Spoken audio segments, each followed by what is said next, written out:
You're watching DIYNate. If this is your first time here, make sure you like, comment, and subscribe, and hit the notification bell so you can be alerted to my weekly content. Today on DIYNate, we've got a problem with our over-the-range microwave. And so I'm going to be checking it out and seeing if what I need to do to replace it. Pretty confident at this point it's already got a broken magnetron. No, he is not one of the evil transformers. It's something in a microwave.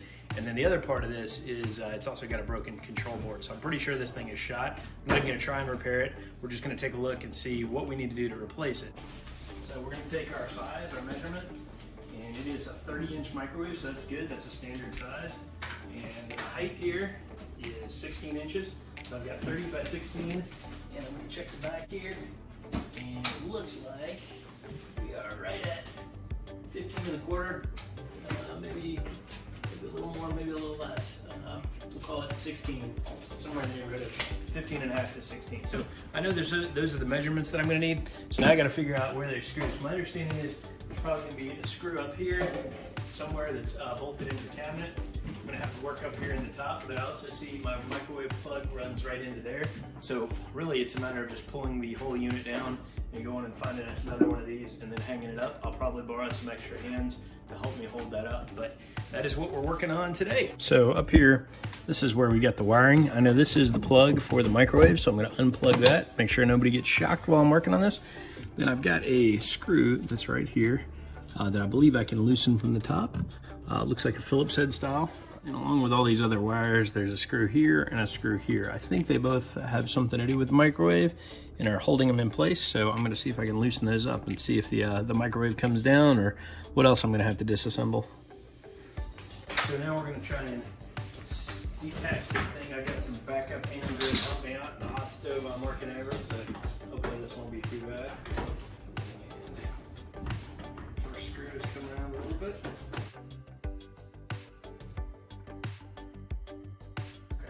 All right, so now we're loosening it up. I've got my wife helping catch it if it comes down. All right, so all the points are loose. So now we're gonna come down and there's a bracket on the back. So might be lift up and then pull out, or not. Let's see what happens if we.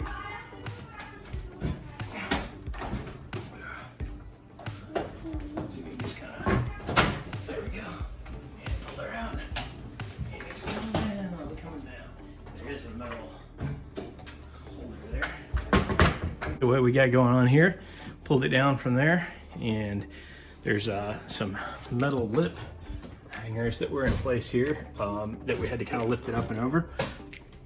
We also have 3 screw holes that were used, and of course the cord holding that up as well. So those hangers are ultimately put on some bolts with a washer. There's the washer, and somewhere up here, a bolt that's holding the microwave up.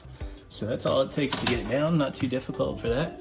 Now the question is, go find me one at Home Depot and get me a good size microwave to fit the occasion. Now we're going to take the mounting plate off, and there's probably an easier way to do this. I think if I had left it standing up and read the instructions thoroughly, but for now we're just going to take the 2 screws off of here that are holding that mounting plate in place.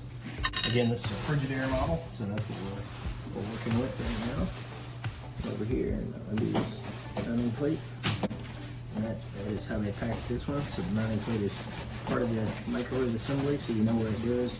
When you're done, pay attention to which way it is turned, so you'll remember to put it back on that way when it comes out. Okay, there we go. We got our 2 mounting plate screws, and the plate should come right off of there. Likely I'm going to need to lift up a little bit and unhitch from the bottom. So with a mounting plate, you can kind of see how there's a bracket underneath, and that's really what you're going to use to mount the whole thing onto the wall there. So now we're drilling a hole for the other toggle bolt. Got a big enough hole. So it's going to fit in there. Get pressure on that old tile. There we go. So we got that ready for the toggle bolts. All right, because the toggle bolt is giant, you can see here but this isn't going to go through that size. I'm going to have to go up a level. I'm using the next size up, and then I'll probably have to use one more, or at least bore it out a little bit. I'm going to get a little bit of bore in there. Kind of work in the angle there. Get that hole just large enough that I can get that toggle bolt to go through there. We'll see how I did. Still going to be tight, and obviously it goes in the other way. So toggle bolt's going to go in like that, and I still need more room. So I got to bore out a little bit on the north and the south side to get that. And make absolutely sure this microwave isn't going anywhere by the time we get these toggle bolts in place. We'll go to the one size up, full 1/2 inch here. And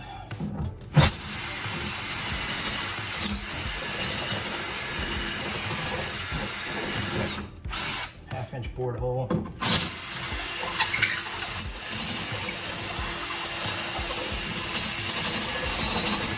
We should be able to get a toggle bolt in from that, so hopefully that's enough, and I won't have to cram it through there. Yeah, we should be able to work with that. Okay, we'll get an idea of how to put the toggle bolt in here.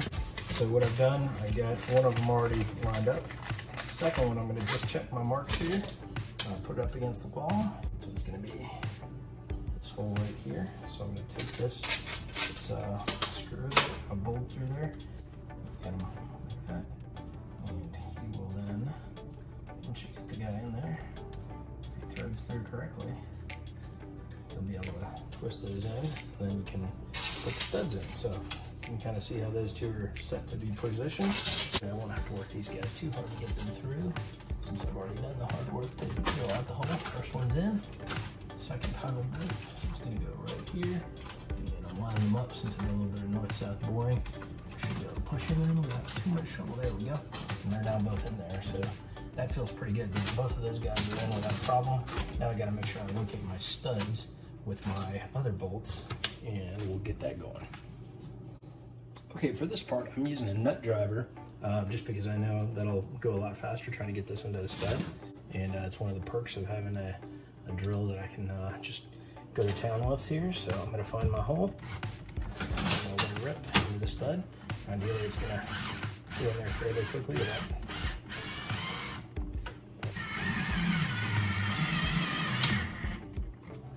Feel pretty good. That went in like a champ. So one down. I know I'm in a stud, and I've got some room on my side here. Kind of make sure I hit that stud with a little bit of give there. I want to make sure I don't leave it not level or anything like that either.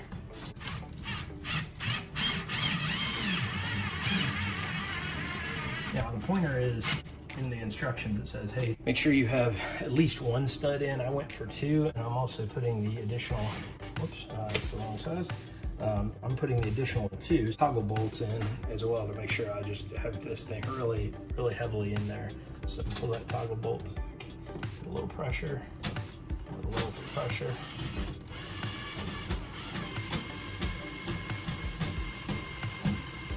Start to feel that toggle bolt catch. And so I'm going to make sure we're pulling back far enough that it'll really catch here. Sometimes you get a little bit tricky with these toggle bolts. They can kind of play games on you, so you gotta make sure you're pulling it out enough that it's in there, but that feels pretty good right there. He's not going anywhere. We're in there good on that one.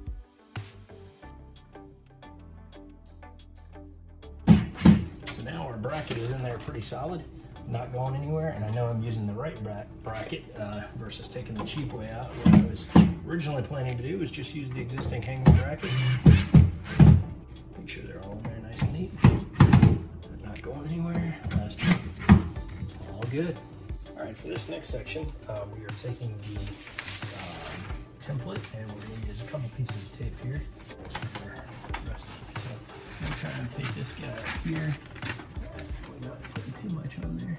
And while these templates don't fit very nicely in true form, I feel like we're going to end up with needing a hole. At least it is not as straight a shot as I was hoping. So I feel like I'm pretty confident I'm going to need a hole right there or around this area. And so it's not close to the existing hole. Probably should be on safety glasses, but I've at least got one of my holes covered here. But I do want to make sure I give myself enough.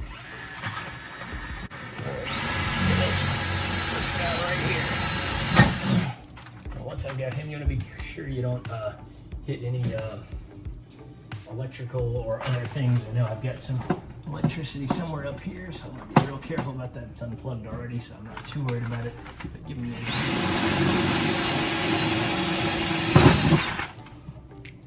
So now my template has done its job. This part wants a 2-inch hole. I've got about 1 inch here, so what I'm going to do...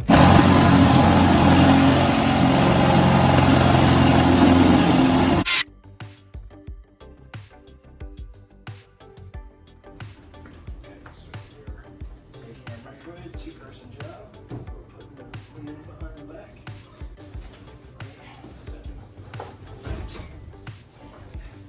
Straight back. I'm watching it. There we go. Yeah. Okay, cool. I think we're in. Give me just a second. A little bit trickier than we were expecting for that part. We're going to slide it back. Hopefully. There's no screw hole missing in the back. Maybe this was the only thing holding it back. Hopefully it's outside. Okay.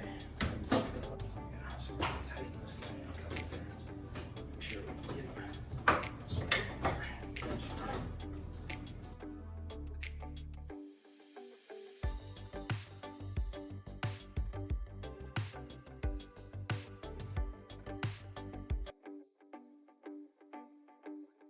Alright, so we've put the final bolts in here, and I'll show you. It took a little effort to get the microwave mounted. Definitely a 2-person job. Alright, now we're on to taking out the, opening the microwave, taking off the tape. Piece of tape in there. Over here. Nice light in there.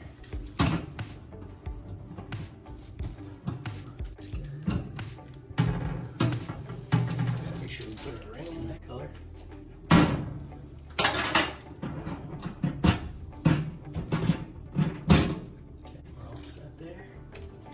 Then grease filter here at the bottom, somewhere. Snap them back. Yeah, there we go. That feels like the right way to do it.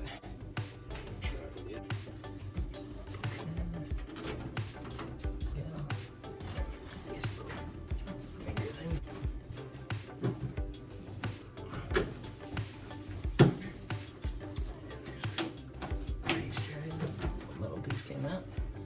Wasn't desired, but oh well. Close enough. Should get the tape off. Microwave that already. Alright, so we now got our Frigidaire microwave installed, and feeling good about it. We got everything set with the exception of, yep, even the timer. Now we're all set there too. And so feel good that we got that hooked in there. Got some cleanup to do, but all things considered, not bad for a afternoon's work. Cleaning up an old microwave and taking the old one out, putting a new one in. Hopefully this helps on your OTR, over the range microwave replacement. And if you like it, don't forget to like, thumbs up, subscribe, all that good stuff. Appreciate you watching.